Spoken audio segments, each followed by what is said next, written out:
ప్రభు సన్నిధిలో ఉన్నారు. మేము చూడలేదని కొరింథీయులకు రాసిన మొదటి పత్రిక 1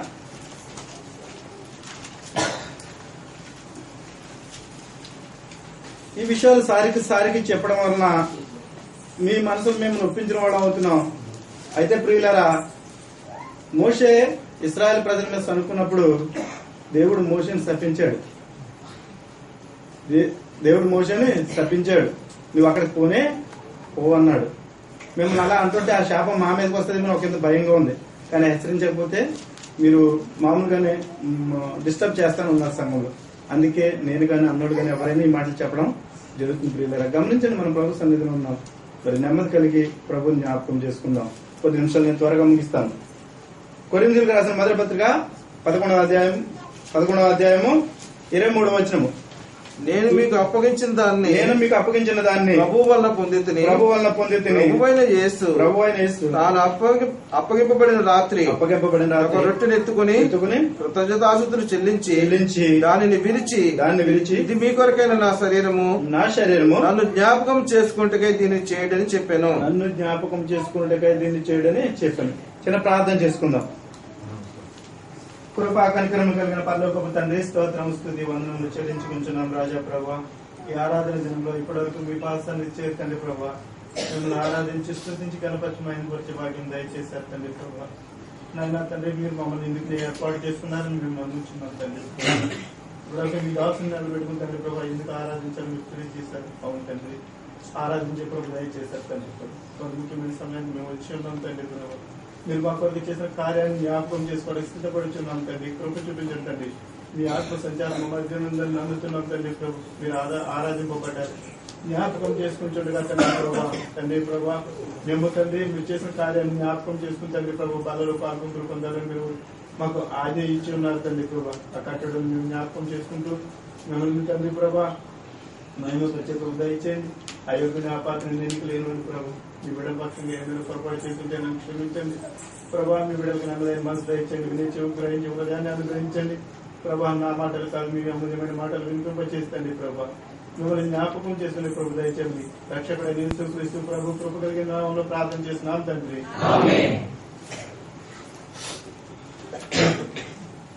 మరి ఇక్కడ మనం కొరింథీయులకు రాసిన మొదటి పత్రిక 11వ అధ్యాయము 23వ వచనము చదువుతున్నాను, ఒకసారి గమనించండి. నేను ఈ విషయమై మీకు అప్పగించిన దాన్ని ప్రభు వలన పొందితిని. ప్రభు యేసు తన అప్పగింపబడిన రాత్రి ఒక రొట్టెను ఎత్తుకుని కృతజ్ఞతాస్తుతులు చెల్లించి దాన్ని విరిచి ఇది మీ కొరకైన నా శరీరము నన్ను జ్ఞాపకం చేసుకున్నట్టుగా దీన్ని చేయడని చెప్పాను. మనము మరి దేవుని జ్ఞాపకం చేసుకోవడానికి బల దగ్గరికి వెళ్లే ముందు ఆది వాక్యం అని మనం ఈ మాటను మనం గుర్తుపెట్టుకోవాలి. కారణం ఏంటంటే సారికి మనం జ్ఞాపకం చేసుకోవాలి. యేసుక్రీస్తు ప్రభుని మనం ఎప్పుడు జ్ఞాపకం చేసుకుంటామో ప్రతిసారి మనం ఈ వాక్యాన్ని మనం గుర్తు చేసుకోవాల్సిన వారమైన ప్రియులరా. కారణం ఏంటంటే దేవుడు అప్పగించిన కార్యము, దేవుడు ఇచ్చిన ఆజ్ఞ మనం బలలో ఉంచే ముందు దేవుడు ఆ రోజున ఏం చేశారో, యేసుక్రీస్తు ప్రభు వారి లోకంలో ఉన్నప్పుడు ఏం చేశారో ఆ విషయాన్ని మనం గమనిస్తూ మరి ఆ ప్రభు పొందిన శ్రమలను మనం జ్ఞాపకం చేసుకుంటూ ప్రభు ఈ లోకానికి ఎందుకు వచ్చారు, ఏ నిమిత్తం వచ్చారు, ఎలా వచ్చారు అనే విషయాన్ని మనం ఆలోచన చేస్తూ మనం దేవుని జ్ఞాపకం చేసుకోవాలి ప్రియులారా.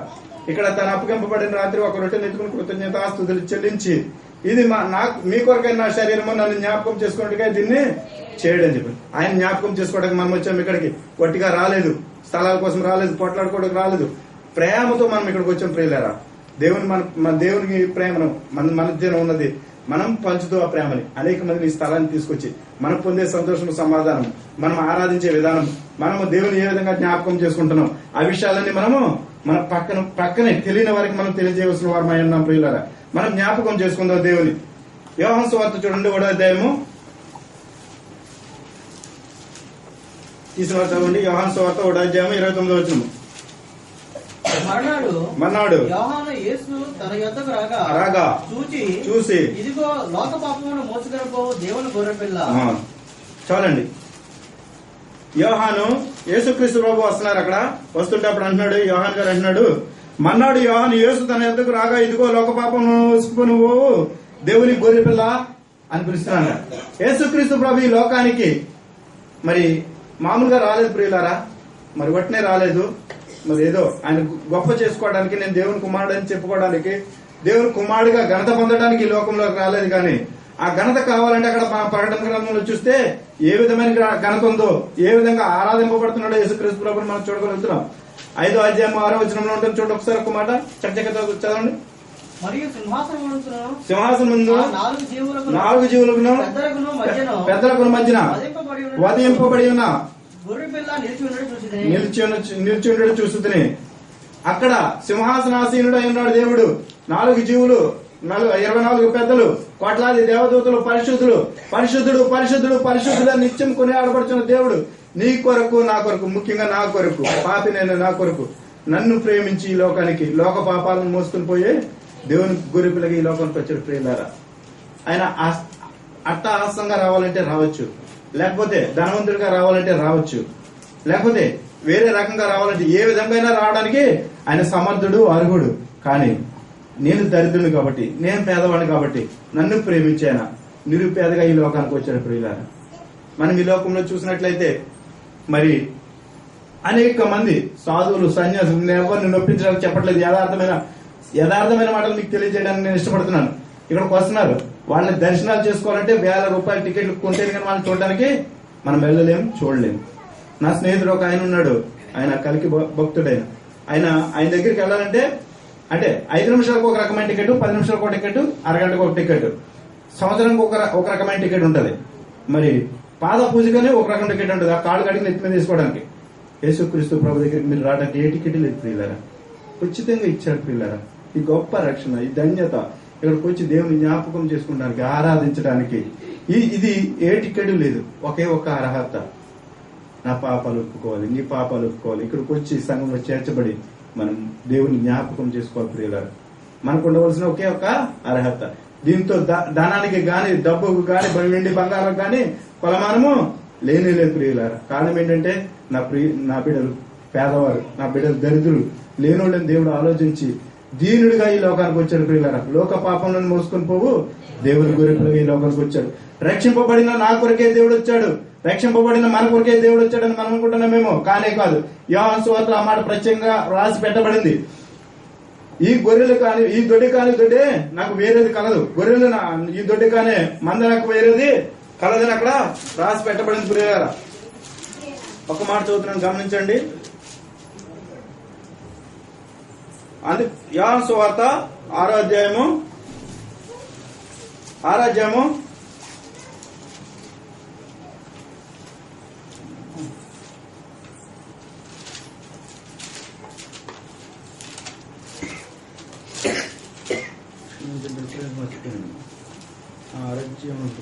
10:16 ఈ దొడ్డవి కానీ వేరే గొర్రెలు 10:16 చూడండి.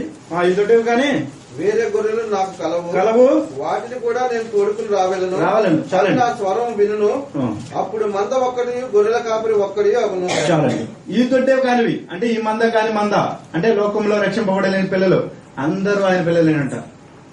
లోక పాపాలను మోసుకుని పో దేవుని గొర్రె పిల్లగా ఈ లోకానికి వచ్చాడు. ప్రియులారా, రక్షింపబడిన లేదా తూర్పుగోదావరి జిల్లాలోనూ, ఆంధ్రప్రదేశ్ లోనూ, లేకపోతే హైదరాబాద్ లోనూ, లేదా కోవిడ్ లో ఉన్న ప్రజలు రక్షించడానికి రాలేదు.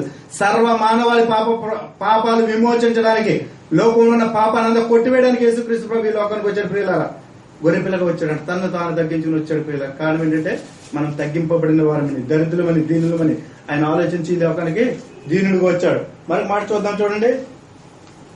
యోహాను సువార్త 10వ అధ్యాయం 17 చూడండి.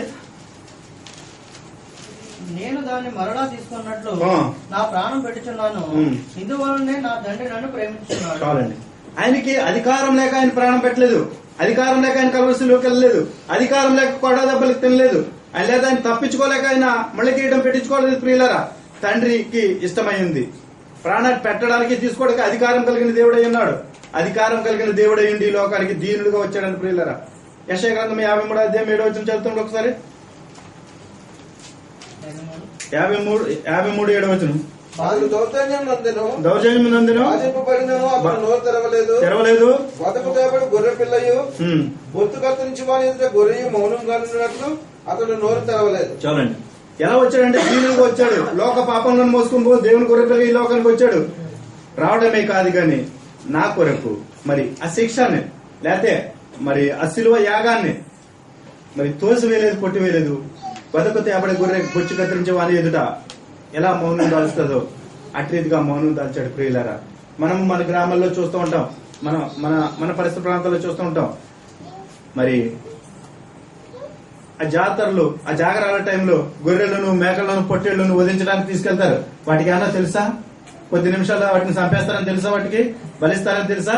తెలియదు. కానీ యేసుక్రీస్తు ప్రభుకి ఈ లోకంలో ఆయన బలిగా అర్పింపబడుతున్నాడని తెలుసు కూడా ఈ లోకానికి వచ్చాడు ప్రియులారా.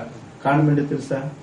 నశించిపోతున్న మిమ్మల్ని రక్షించడానికి ఆయన ఇష్టపడి ఈ లోకానికి వచ్చాడు. వచ్చి శిక్షణ అనుభవించాడు ప్రియులారా. తప్పించుకోవడానికి అధికారం కలిగిన వాడు. నేను ప్రాణం పెట్టడానికి, తీసుకోవడానికి అధికారం కలిగిన వాడంట. అధికారం కలిగిన దేవుడు అయ్యుండి ఆ అధికారాన్ని వినియోగించుకోలేదు. కానీ నన్ను రక్షించడానికి ఆయన ఇష్టపడ్డాడు ప్రియులారా. కారణం ఏంటి తెలుసా? ఒక మాట చూడండి, ఆదికాండ గ్రంథం చూడండి. ఆదికాండ గ్రంథము 6:6 చూడండి. 6వ అధ్యాయము 6వ వచనము. తాను భూమి మీద నరులను చేసినందుకు యెహోవా సంతాపం నొంది తన హృదయంలో నొచ్చుకొనెను. చాలండి. దేవుడు మనిషిని మరి స్వహస్తాలతో రూపించి ఈ భూమి మీద సృజించాడు ప్రియులారా. సర్వ సృష్టిని నోటి మాటతో సృజించిన దేవుడు మనిషిని అయితే తన స్వహస్తాలతో రూపించిన తర్వాత, మనిషి చెడిపోయిన తర్వాత, ఈ లోకంలో పాడైపోయిన తర్వాత దేవుడు నొచ్చుకున్నాడు. అంటే తండ్రి అయిన దేవుడు నొచ్చుకున్నాడు. కనుకనే మరి చెడిపోయిన మనిషిని రిపేర్ చేయడం ఎలాగా, బాగు చేయడం ఎలాగనేసి ఆలోచన చేశాడు. అన్న చెప్తుంటాడు చాలా మంది, ఫ్యాన్ పాడైతే ఫ్యాన్ మెకానిక్ దగ్గరికి వెళ్ళాలని. అలాగే పాడైపోయిన మనిషిని బాగు చేయడానికి ఆయన ఈ లోకానికి రావాల్సింది వచ్చిన వాడు అన్నాడు ప్రియులారా. ఇంకో మాట చూడండి, హెబ్రీయులకు రాసిన పత్రిక చూడండి, 10వ అధ్యాయం 7వ వచనము. 17. అప్పుడు గ్రంథపు చుట్టూ నన్ను గూర్చి వ్రాయబడిన ప్రకారము దేవా నీ చిత్తము నెరవేర్చుటకు ఇదిగో నేను వచ్చి ఉన్నానంటే. చాలండి. యేసుక్రీస్తు ప్రభు రావడానికి అప్పుడే ఆలోచన చేశాడు అమ్మ ప్రియులారా. యేసుక్రీస్తు ప్రభు ఈ లోకానికి రావాలని ఎప్పుడు? ఆదికాండ గ్రంథంలోనే ఆలోచన చేశారు. ఎందుకంటే మనుషులు చెడిపోయారు, తండ్రి బాధపడ్డాడు. అయ్యో, నా స్వాస్థాలతో రూపించిన నా బిడ్డలు పాడైపోయారే, లోకంలో పడిపోయారే, పాపంలో పడిపోయారే, శాపాన్ని తెచ్చిపెట్టుకున్నారే, నశించిపోతున్నారని ఆలోచన చేసినప్పుడు యేసుక్రీస్తు ప్రభు ఈ లోకానికి రావడానికి అప్పుడే ఆలోచన చేశారంట. అప్పుడే ఫిక్స్ అయిపోయింది ఈ ప్రోగ్రామ్ అంతా. కీర్తన గ్రంథంలో రాయబడి ఉంది, యెషయా గ్రంథంలో రాయబడి ఉంది, ఆయన ఈ లోకానికి వస్తున్నాడు. ఇందాక మనం మా మాట చదువుకున్నాం కదా, వదకు తేబడే గొర్రె బొచ్చు కత్తిరించే ఎదుట మౌనం దాల్చినట్లు ఆయన మౌనం దాల్చడానికి ఈ లోకానికి రావాలని. ఎప్పుడు జరిగిందమ్మా? ఎప్పుడో జరిగింది. యెషయా ప్రవక్త ద్వారా ఆ మాటలు అక్కడ రాంచి పెడితే 2014 సంవత్సరాల క్రితం మరి యేసుక్రీస్తు ప్రభు ఈ లోకానికి వచ్చాడు ప్రియులారా.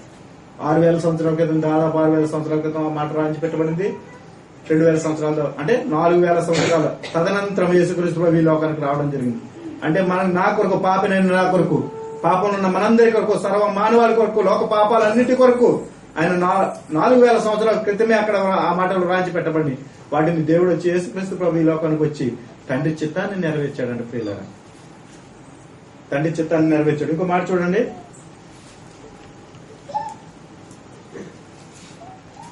యోహాను సువార్త 6వ అధ్యాయం 38వ వచనము. నా ఇష్టమును నెరవేర్చుకుంటే నేను రాలేదు, నా ఇష్టాన్ని నెరవేర్చుకుంటే నేను రాలేదు, నన్ను పంపిన వారి చిత్తం నెరవేర్చుటకే పరలోకం నుండి దిగి వచ్చి తిని. చాలండి. యేసుక్రీస్తు ప్రభు అంట ఆయన గొప్ప చేసుకోవడానికి గాని, లేక ఆయన మహిమ పొందడానికి గాని, ఆయన హెచ్చించుకోవడానికి గాని, ఆయన రాజ్యాన్ని ఇక్కడ స్థాపించుకోవడానికి గాని ఆయన ఇక్కడికి రాలేదంటే ప్రియులారా. తండ్రి చిత్తాన్ని, నన్ను పంపిన వాని చిత్తము ఎవరు పంపించారంటే తండ్రి దేవుడికి ఇష్టపడ్డాడు యేసుక్రీస్తు ప్రభుని లోకానికి పంపించడానికి. ఆయన ఇష్టపడి ఈ లోకానికి పంపించాడు కాబట్టి ఆయన చిత్తాన్ని నెరవేర్చడానికి లోకానికి వచ్చాడు. సిలువ వేసే ముందు చెప్తున్నాడు యేసుక్రీస్తు ప్రభు, తండ్రి నీ చిత్తం అయితే ఈ గిన్నె నా ముందు నుంచి తొలగించుము. ఆయన తప్పించుకోలేడా ప్రియులారా? తండ్రితో ఉన్న దేవుడు, సింహాసనాసీనుడైన దేవుడు ఆ శిక్షను తప్పించుకోలేడా? తప్పించుకోగలడు. కానీ తండ్రి మాటకు లోబడ్డాడు, తండ్రి చిత్తాన్ని నెరవేర్చాడు. తండ్రి మనసు గాయపడింది కాబట్టి, తండ్రి మనసు బాధ పెట్టాం కాబట్టి మనం ఆ తండ్రి మరి ఆ మనసును బాధను తగ్గించడానికి యేసుక్రీస్తు ప్రభు, తండ్రి నీ చిత్తాన్ని నెరవేర్చడానికి నేను ఇక్కడికి వచ్చానయ్యా, ఈ శిక్ష నేను అనుభవిస్తానన్నాడు ప్రియులారా. నీ చిత్తం అయితే ఈ గిన్నె నా ముందు నుంచి తొలగించమన్నాడు. కానీ తండ్రి నేను భరించలేని శిక్షను, నేను బాధపడలేను, ఈ బాధ నేను అనుభవించలేను, దీన్ని తీసే, నేను ఈ శిక్ష పడలేను అని చెప్పలేదు ప్రియులారా. అలా ఉంటే నీకు నాకు రక్షణ లేనే లేదు. మనం నిత్య నరకాగ్నికి వెళ్ళవలసిందే. అక్కడ ధనవంతుడు, దరిద్రుడు ఉన్నాడు. ధనవంతుడైతే కింద ఉన్నాడు, ధనవంతుడైతే నిత్య నరకాగ్నిలో ఉన్నాడు. దరిద్రుడైతే అబ్రహాం రొమ్మున ఆనుకుని ఉన్నాడు ప్రియులారా. మనమైతే అందరూ ఖచ్చితంగా గెలుపుకోవాల్సిందే. నేను ఏ పాపం చేయలేదని మనం అనుకుంటున్నామేమో. మనం చదివాం కదా ఇందాక ఆదికాండ గ్రంథం 6వ అధ్యాయం 6వ వచనంలో, నరులందరూ పాపం చేశారంట, దేవునికి బాధ కలిగించాం. ఈ బాధ నుంచి విముక్తి చేయడానికి తండ్రి ఇష్టపడ్డాడు. తండ్రి ఇష్టపడి కుమారుడైన యేసుక్రీస్తు ప్రభువుని లోకానికి పంపించారు ప్రియులారా. ఏ బిడ్డ అయినా కష్టపడుతుంటే ఏ తండ్రి అయినా చూడగలరామా? గ్రామంలో ఒక మాట ఉంటది, ఒక కుమారుడు అంట ఎండలోకి వెళ్ళి పని చేస్తూ ఉంటే ఆ తండ్రి మధ్యాహ్న కాల సమయంలో చూసి, బాబు ఎండొచ్చింది రా, వచ్చారా నువ్వు, ఎండొచ్చింది వచ్చే, తర్వాత చేసుకుంది వచ్చే అంటాడంట. ఆ తండ్రి చెప్పినప్పుడు ఆ కుమారుడు రాలేదంట. ఆ కొడుకు రాకపోతే ఈ ముసలాయన వెళ్ళి ఆ కుమారుడిని తీసుకొచ్చి ఎండలో కూర్చోబెట్టాడంట. వెంటనే ఆ కుమారుడు వచ్చి, ఏంటన్నా నీకు మతికినిపోయిందా, ఈ బిడ్డను తీసుకొచ్చి ఎండలో కూర్చోబెట్టానంట.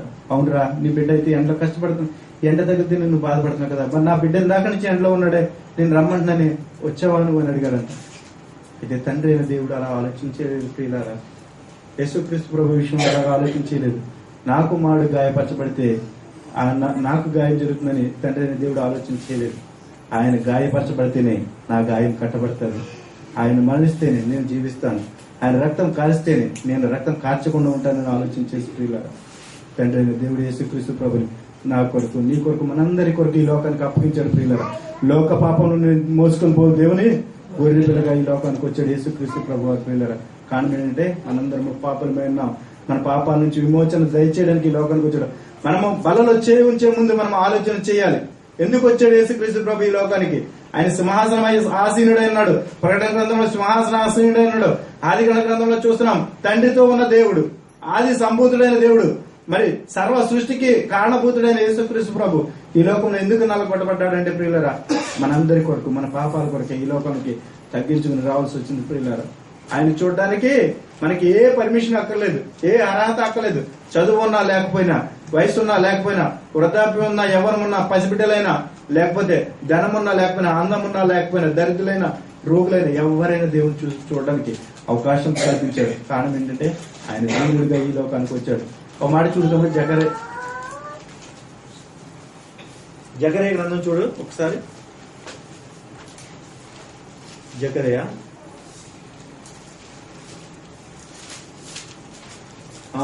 గ్రంథము 9వ అధ్యాయము 9వ వచనం.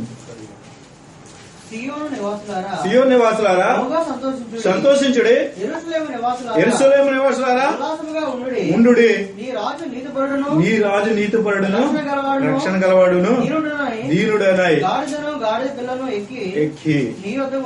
చాలండి అమ్మా, ఆయన సింహాసనాన్ని ఇక్కడ తెచ్చుకోలేడా యేసుక్రీస్తు ప్రభు? ఇక్కడ కావాలంటే ఒక రాజ్యం స్థాపించుకోలేదా? యెరూషలేము దేవాలయాన్ని మరి అప్పుడు సొలొమోను మహారాజు కట్టించాడు. మరి ఆ యెరూషలేము దేవాలయంలో పెద్ద సింహాసనం వేసిన అక్కడ కూర్చోలేడా యేసుక్రీస్తు ప్రభు? కానీ నా కొరకు, పాపినైన నా కొరకు, దరిద్రుడైన నా కొరకు, దీనుడైన నా కొరకు ఆయన తగ్గించుకుని లోకానికి వచ్చాడు ప్రియులారా. ఎందుకంటే ఏ గేద మీద కాకి మీద కూర్చుంటే పైకి వెళ్ళిపోతాయి, కిందకి రావు, నా దగ్గరికి రావు. ఆలోచన చేసి మనం ఎంత ఒక చెడ్డ మాట తిట్టాలంటే, నువ్వు గాడిద లాంటి అంటాం. అటువంటి గాడిదని ఆయన ఎన్నుకున్నాడు ప్రియులారా. ఆయన ఇక్కడికి వస్తాడు, ఈ లోకానికి వస్తాడు, యేసుక్రీస్తు ప్రభు ఈ లోకానికి వస్తాడు అని తెలిసి వచ్చే ముందే ఒక ప్రణాళికగా ఇదంతా జరిగింది. యేసుక్రీస్తు ప్రభు ఈ లోకానికి రాకముందు రాయించి పెట్టబడిన మాటలు ఇక్కడ జకర్యా గారి ద్వారా ఈ మాటలు చూడండి. సియోను నివాసులారా బహుగా సంతోషించుడి, యెరూషలేము నివాసులారా ఉల్లాసంగా ఉండుడి, నీ రాజు నీతిపరుడు రక్షణ గలవాడును దీనుడునై గార్ధపు పిల్లను ఎక్కి నీ వద్దకు వచ్చుచున్నాడు. యేసుక్రీస్తు ప్రభు ఇలా వస్తాడు, ఈ లోకానికి వస్తాడు, నీ కొరకు నా కొరకు వస్తాడని ఆయన మరి దేని మీద ప్రయాణం చేస్తాడు ఇక్కడ రాసి పెట్టబడింది ప్రియులరా. కారణం ఏంటంటే ఇదంతా ఒట్టి మాటలు మనం అనుకుంటామేమో, వీటన్నింటికి రుజువులు ఇక్కడ చూపించాడు ప్రియులరా. వాటిని మరి యేసుక్రీస్తు ప్రభు వచ్చిన తర్వాత ఆయన ఈ లోకానికి వచ్చి నెరవేర్చాడు. యెషయా గ్రంథంలో మనం చూస్తున్నాం, చూడండి ఒక మాట. యెషయా గ్రంథం 53వ అధ్యాయంలోనే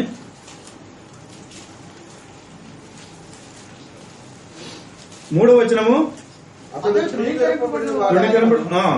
మనుషుల వలన విసర్జింపబడిన వాడును ఆయను గాను వ్యాధి నడిపించేవాడు గాను మనుషులు చూడనల్లని వాడుగాను ఉండెను.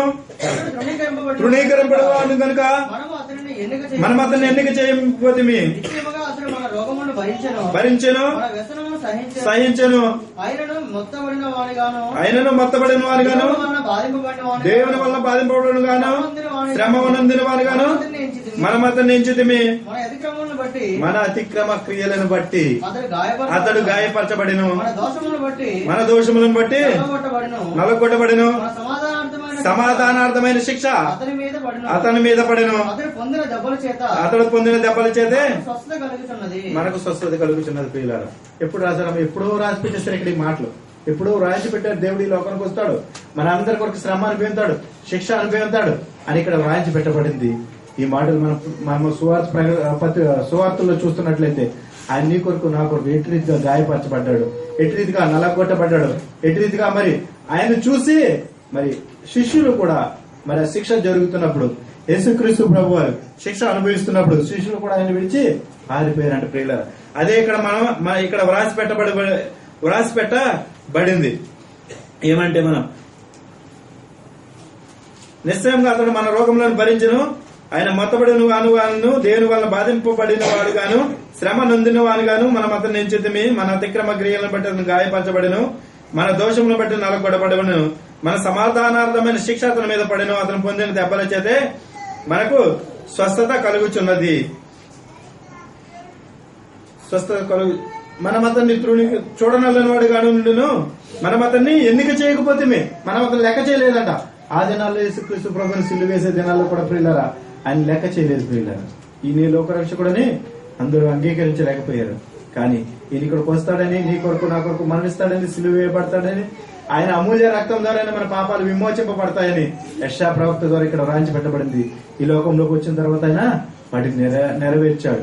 మనం జకర్యా గ్రంథంలో చూసినట్లయితే దీనుడై గార్ధపు పిల్లను ఎక్కి నీ యొద్దకు వచ్చుచున్నాడని రాయించి పెట్టబడింది. ప్రియులారా, ఆయన ఇక్కడికి వచ్చిన తర్వాత మన సువార్తలో చూసినట్లయితే ఖచ్చితంగా అది ఆయన చేసి దాన్ని రుజువు చేశాడు. చూడండి ఒకసారి లోకాసు వార్త 19:29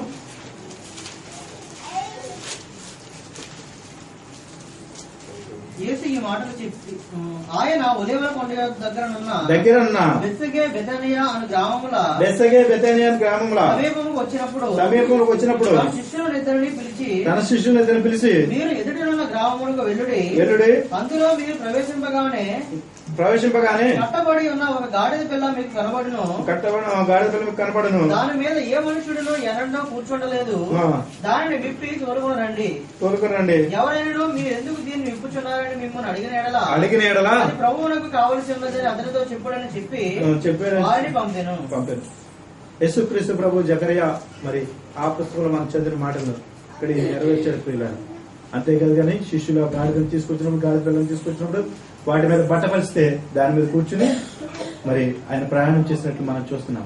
అక్కడ మనం పాత నిబంధన గ్రంథంలో దేవుడి లోకానికి వస్తున్నాడు, నీ కొరకు నా కొరకు వస్తున్నాడు ఏ ప్రవచనాలు అయితే అక్కడ ప్రవక్తల ద్వారా మరి దేవుడు బయలుపరిచాడు, ప్రభువారి లోకానికి వచ్చిన తర్వాత వాటినన్నిటినీ నెరవేర్చాడు. నా కొరకై, మనందరి కొరకై ఆయన కలువరిశిలువలో మరి ప్రాణాన్ని పెట్టి, అమూల్య రక్తాన్ని కాచి ప్రాణాన్ని పెట్టి మనందరినీ సజీవులుగా చేసి ఆయన మృతి చెంది సమాధి చేయబడి 3వ దినాన మృత్యుంచేడుగా తిరిగి లేచారు. ప్రియులారా, మనం ఆ విషయాన్ని మనం జ్ఞాపకం చేసుకోవాలి. ప్రభువా, నువ్వు నా కొరకు మరణించావు, నువ్వు నా ముందుంచిన ఈ కార్యాన్ని నేను జ్ఞాపకం చేసుకుంటున్నాను ప్రభువా. మరి అవును తండ్రి, నా కొరకే కదా నువ్వు అక్కడి నుంచి తగ్గించుకుని వచ్చావు, మీ బలలో నేను చేయి ఉంచుతున్నాను ప్రభు అని మనం జ్ఞాపకం చేసుకోవాలి. ప్రభు మన కొరకు ఏ విధంగా నల్లగొట్టబడ్డారు, ప్రభు నా కొరకు ఏ విధంగా మరి ఆయన మరి అపహసింపబడ్డాడు, ఆయన ఏ విధంగా గాయపరచబడ్డాడు, ఆ విషయాలన్నీ మనం జ్ఞాపకం చేసుకుంటూ బలలో చేయి ఉంచాలి. ప్రియులారా, ఇదేదో మనకు ఒక లైసెన్స్ మాత్రమే కాదు. రక్షణ పొందాను, నేను నష్టానుసారంగా నేనుండి బలలో చేయి ఉంచుతానంటే ఇది లైసెన్స్ కానే కాదు. ప్రియులారా, మన ఘోరమైన శిక్షకి పాత్రలు అవుతాం. మనం జ్ఞాపకం చేసుకోవాలి. మనం ఒప్పుకొని బలలో చేయి ఉంచాలి, ఒప్పుకోవాలి. ప్రభా, ఈ వారం అంతట్లో నేను మరి నిశ్చితానికి వ్యతిరేకంగా ఏమైనా జీవించానేమో, తెలియకపోతే తెలిసి చేస్తే ప్రభా మీ చిత్తానికి నేను తప్పిపోయాను ప్రభా, మీ చిత్తానికి నేను దూరంగా జీవించాను, నన్ను క్షమించు ప్రభా, నన్ను క్షమించు. మరలా నేను ఎప్పుడు ఇలా చేయను ప్రభా, నీ శరీరం నేను తీసుకుంటున్నాను ప్రభా, నన్ను దయతో క్షమించు అని మన క్షమాపణ ఒప్పుకొని విడిచిపెట్టాలి. ప్రియులారా, సారిసారికి పాపం చేస్తూ మరి ఆ బలలో ప్రభావాలని పాపని మనం రొమ్ము కొట్టుకుని నేను పాపం చేశాను ప్రభా, పాపం చేశాను నన్ను క్షమించేసి అనేసి మళ్ళీ బలలో చేయి ఉంచి మళ్ళా వరం వచ్చి మళ్ళా అదే చేస్తే క్షమాపణ లేని లేదు. మీకు ఇంతకు ముందు చెప్పే ఉంటాను, పాపం వేరు పాపం వేరు అపరాధం వేరు. పాపం వేరు అపరాధం వేరు. పాపం అంటే తెలియక చేసింది, ఏదో పెన్ ఇక్కడ ఉందంటే ఎవరితో నాకు ఏదైనా అనుకోకుండా తీసి జైలు పెట్టుకున్నాను, ఇది పాపం అవుతుంది. నాది కాదు, ఇది పరుల సొమ్ము, నాది కాదు. ఇది తిమోతి దాన్ని తెలిసి, ఇది ఆయనకి ఇష్టమని తెలిసి ఆయనకి తెలియకుండా షార్ట్ గా దీన్ని దాచిపెట్టి నేను మరి దాచిపెట్టుకుని ఉంటుంది, అపరాధం అవుతుంది. ఇది క్షమాపణ కానీ కాదు ప్రియులారా. మన బలలోకి వచ్చినప్పుడు మన పాపాల విషయమై మనం ఒప్పుకుంటూ, అయ్యా ప్రభువా నేను పాపం చేశాను ప్రభువా, మనం ఇంకెప్పుడు చేయనని మనం ఒప్పుకుని విడిచిపెడితే అది పాపం అవుతుంది. సారికి వచ్చి మనము ప్రభా నేను పాపని ప్రభా అని కన్నీళ్లు కాచి రొమ్ము కొట్టుకున్నంతరానే ప్రయోజనము లేనే లేదు ప్రియులారా, లేనే లేదు. వేషధారణం అవుతామని చెప్తుంది బైబిల్. వేషధారణం అవుతాం అంట మనం అలా నటించామంటే దేవుడు మన లెక్క ఇంకా ఎక్కువ చేస్తాడు. మనం ఆలోచన చేయవలసిన వారమైన. ఇంకో మాట చూసుకుని ముందుకు వెళ్దాం. చూడండి, నేను త్వరగా ముగిస్తాను. ఎబ్రియల్ రాసిన పత్రిక 9వ అధ్యాయము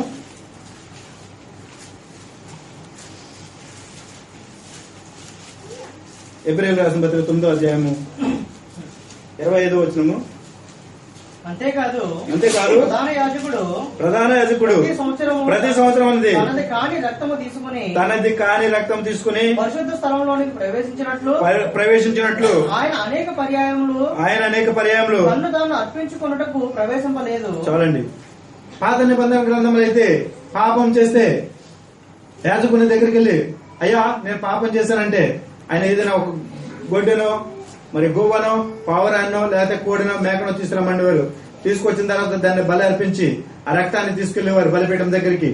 సారికి అలాగా చేస్తూనే ఉండేవారు. కానీ ఏటేటా బలులు అర్పించడం వల్ల మన పాపాలు సారికి గుర్తు వస్తున్నాయని యేసుక్రీస్తు ప్రభుని ఒక్కసారి మన పాపాలను కొట్టివేయడానికి తీసివేయడానికి తండ్రి దేవుడు ఈ లోకానికి పంపించడానికి ఇష్టపడ్డాడు. కుమారుడైన యేసుక్రీస్తు ప్రభు వారు కూడా ఈ లోకానికి రావడానికి ఇష్టపడ్డారు. ప్రియులారా, రావడం గురించే ఇక్కడ ఈ మాట రాయించి పెట్టబడింది.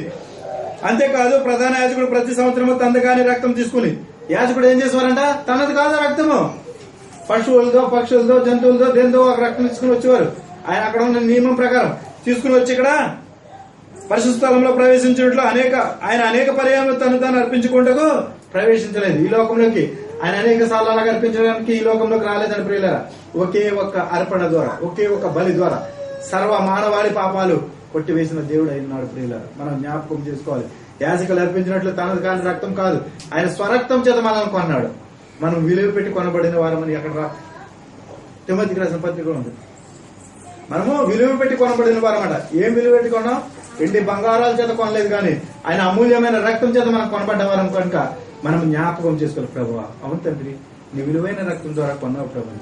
పూర్వకాలంలో కూడా మరి రూపాయి నోట్లు తయారీ లేని కాలంలో, ఈ డబ్బు ముద్రించలేని కాలంలో ఏదైనా నాకు వస్తువు కావాలి, నాకు అప్పుడు పుస్తకాలు లేవని కూడా సపోజ్ ఒక అరటిపండు కావాలొస్తే నాకు నా దగ్గర కొబ్బరికాయ ఉంటే తిమోతికి ఆ కొబ్బరికాయ ఇస్తే అతని దగ్గర అరటిపండు ఉంటే నాకు ఇచ్చేవాడు. దాన్ని వస్తు మార్పిడి అని చెప్పేవారు ఆ రోజుల్లో. కానీ అటువంటి వస్తు మార్పిడి ఆయన చేయలేదు ప్రియులారా. ఆయన విలువైన రక్తాన్ని ఇచ్చాడు.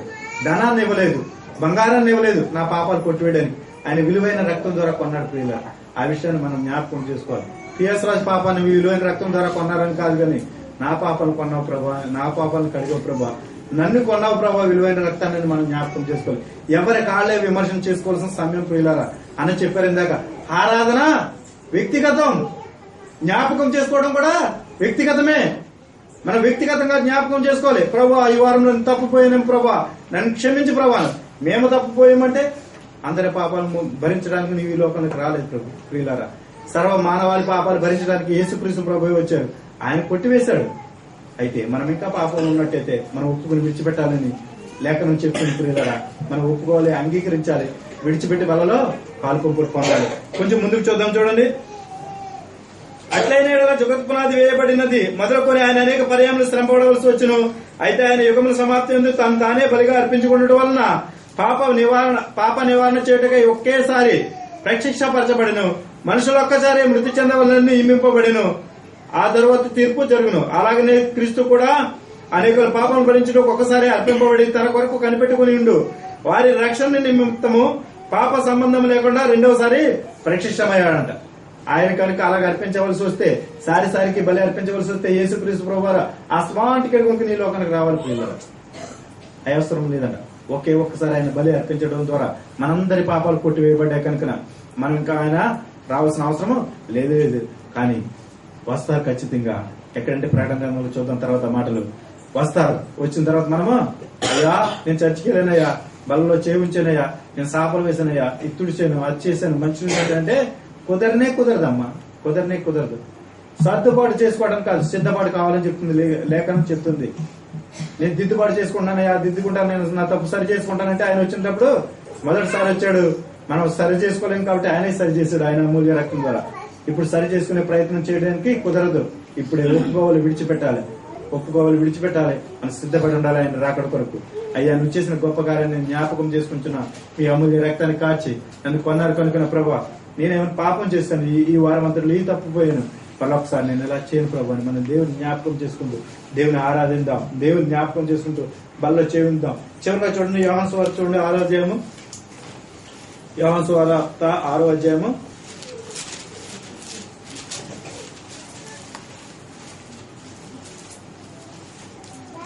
52వ వచనము.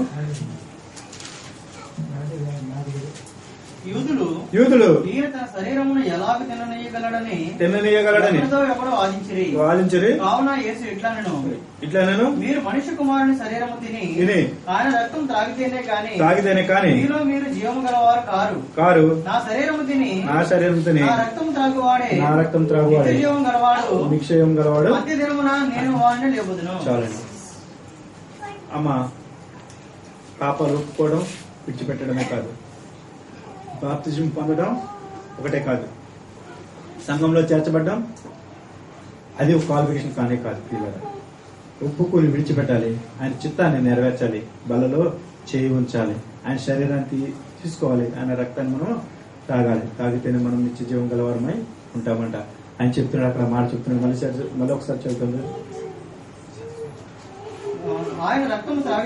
ఆయన రక్తము మీరు మనిషి కుమారుని శరీరం తిని ఆయన రక్తం త్రాగితేనే కానీ మీరు జీవం గలవారు కారు. చాలండి.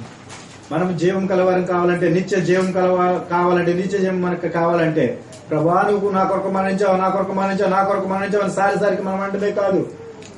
ఆ విషయాన్ని మనం జ్ఞాపకం చేసుకుని మన పాపాలు విడిచిపెట్టాలి, రక్షణ పొందాలి, సంఘంలో చేర్చబడాలి, అపోస్తల బోధ వినాలి, సహవాసం కలిగి ఉండాలి, రొట్టె విరచాలి. విరిస్తేనే నువ్వు నిత్య జీవం కలవాడు అవుతావు. ప్రియులారా మనమందరం గమనించాలి.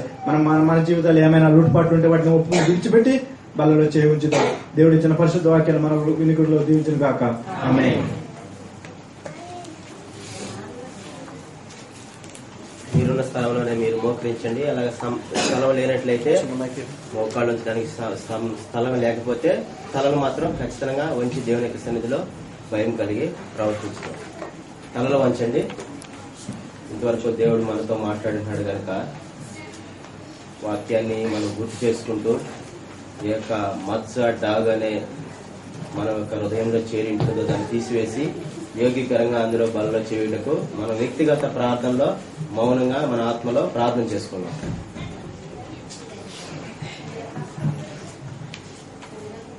మా స్థలం వెనుక ఉంది. దయచేసి మనం దేవుని సన్నిధిలో ఉన్నాం కనుక